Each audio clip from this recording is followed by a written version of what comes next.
চন্দনাইশে অবৈধ ঝুঁকিপূর্ণ উপায়ে সিলিন্ডার গ্যাস ক্রস ফিলিংয়ের গুদামে অ্যাসিলেন ডিপ্লোমেসি চাকমার অভিযান। ৬৭০টি খালি গ্যাস সিলিন্ডার জব্দ। চট্টগ্রামের চন্দনাইশ থেকে বিশেষ প্রতিনিধি নুরুল আলমের প্রতিবেদনে বিস্তারিত।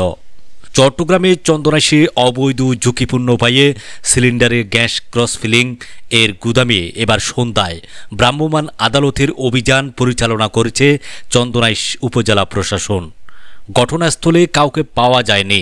ঘটনাস্থল থেকে ৬৭০টি খালি গ্যাস সিলিন্ডার জব্দ করা হয় এবং জব্দকৃত মালামাল সমূহ স্থানীয় হাসিমপুর ইউনিয়ন ২ নং ওয়ার্ডের ইউপি সদস্য ফজলুল করিম আইয়ুব এর জিম্মায় রাখা হয়। সোমবার ১০ ফেব্রুয়ারি সন্ধ্যা ৭টায় উপজেলার হাসিমপুর ইউনিয়নের ২ নং ওয়ার্ড সৈয়দাবাদ বার্মাপাড়া এলাকায় এই অভিযান পরিচালিত হয়।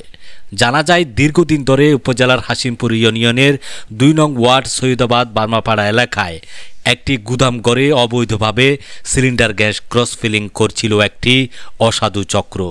এই সংবাদ গোপন সূত্রে পেয়ে সোমবার সন্ধ্যা ৭টায় অভিযান পরিচালনা করেন উপজেলা সহকারী কমিশনার ভূমি ও নির্বাহী ম্যাজিস্ট্রেট ডিপ্লোমেসি চাকমা।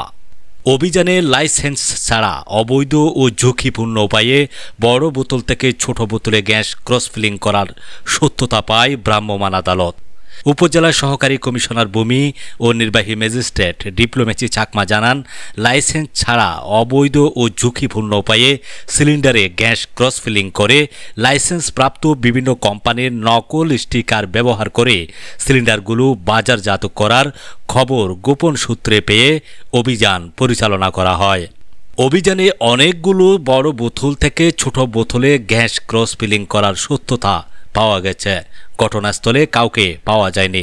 ঘটনাস্থল থেকে ৬৭০টি খালি গ্যাস সিলিন্ডার জব্দ করা হয় এবং জব্দকৃত মালামাল সমূহ স্থানীয় হাসিমপুর ইউনিয়ন ২ নং ওয়ার্ডের ইউপি সদস্য ফজলুল করিম আইয়ুব এর জিম্মায় রাখা হয়।